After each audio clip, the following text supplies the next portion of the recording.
Welcome back, everybody. 17 shift tracking the local real estate market here in Burlington, Camden, and Gloucester counties in southern New Jersey. And this week we're seeing some fight in the market here. We're seeing a little bit of it's trying. It's trying to hold on. It's trying to give us more listings. It's trying to make this good for us. So what we can see here is, and I only did one graph this week, and it's in red here on the screen, and you can see it pretty. I'll describe it in detail for anybody just listening audio only, but we're finally seeing our total active listings kind of hovering. They kind of took a beating week 14, that first week in April, down to week 15. But week 16, week 17 here, we've been holding pretty steady. So we've been keeping a nice little revolving amount of listings on the market, which is fantastic. I love to see that. Here's the number that I actually liked a little bit more. Our closed number came down a bit off of last week, and it came way down off of week 14. Starting to see these actually closings just slow down a little bit. Just slow down the closings a little bit. Allow that inventory to kind of stock back up just a little bit. Now, we still see the new listings are under the under contracts. The new listings are lower than the pendings, 284, 325. Still a little bit of a gap there, but we are seeing a little bit of just the total active listings hovering a little bit. And again, that can come from many reasons. It could have fallen apart from a closing. It could do any type of thing from inspections, all that stuff, back to active, all that. I'd love to see our volumes kind of hovering pretty steady around 382. Our median list price is still hanging around 319, 320.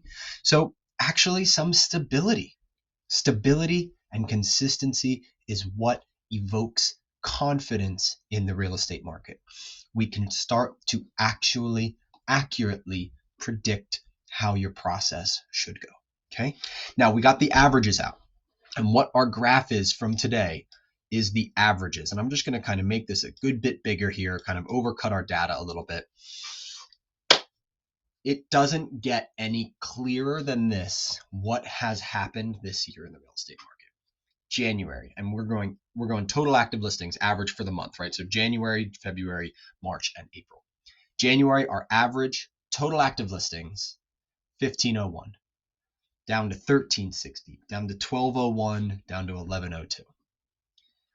It is not more clear than this that the available inventory has been gobbled up in this early spring market despite high interest rates. We are seeing buyers coming out, and actually we are expecting to start to see some of the interest rates flip as we get a little bit farther into this year. So here's the big concern, and we're going to wrap this video up pretty short today. The concern is, without a significant uptick in the amount of listings that are going to be available on the market, what's going to happen post-June school sales and then the interest rates drop? Remember when COVID was a buying frenzy? That's what we're going to start to get into. I just want to bid. Literally, we have contracts getting signed today. But I want to explain to you what has to go into an offer to win in this market. Ready? Beautiful house, updated, looks good, listed at $255, 3-bed, 2.5 with nice basement, nice backyard. We had to go $25,000 over asking, $5,000 in an escrow. We had to be flexible with this home sale contingency of the seller in order to close. We went as is, exception for structural safety and environmental concerns. We agreed to a $5,000? Yeah, $5,000 appraisal gap coverage. We offered to take on the certificate of occupancy inspection and repairs up to $1,000, and we're paying the entire New Jersey Realty transfer fee for the seller. We had to do all that and get our offer in 3-4 days. But it worked. That's the point. It worked. So we use a combination of those. That's just one offer for this particular home, given the age of it, the condition of it, what the seller needed, what the seller wanted, what was going on. But we try and use that nice combination of a lot of rich terms in order to make these offers sweeter for the seller. Now, maybe we could add some other funny things in there, like paying for a year of Netflix and doing silly things like that. But that was kind of the funny real estate social media memes that went on during COVID when people were going crazy. But you are going to expect to see these types of offers in this type of market.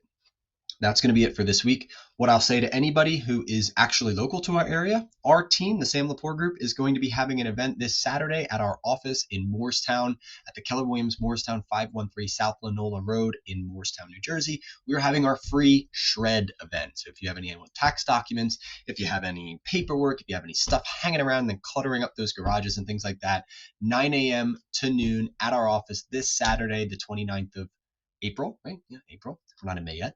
Okay. You can come by, bring your boxes. You can stay for 45 seconds. You can stay for 45 minutes. It's up to you, but we'll just throw your stuff in the truck. So anyway, this is just little events that our team, the Lepore Group, loves to do as a service to the community, as a service to our clients and our members. So anyway, bye. Have a good week.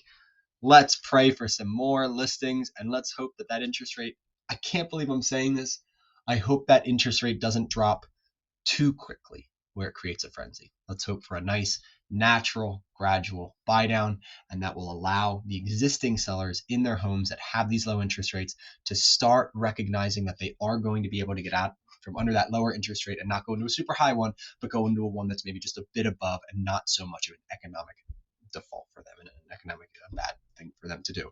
So bye. Have a great week. See y'all.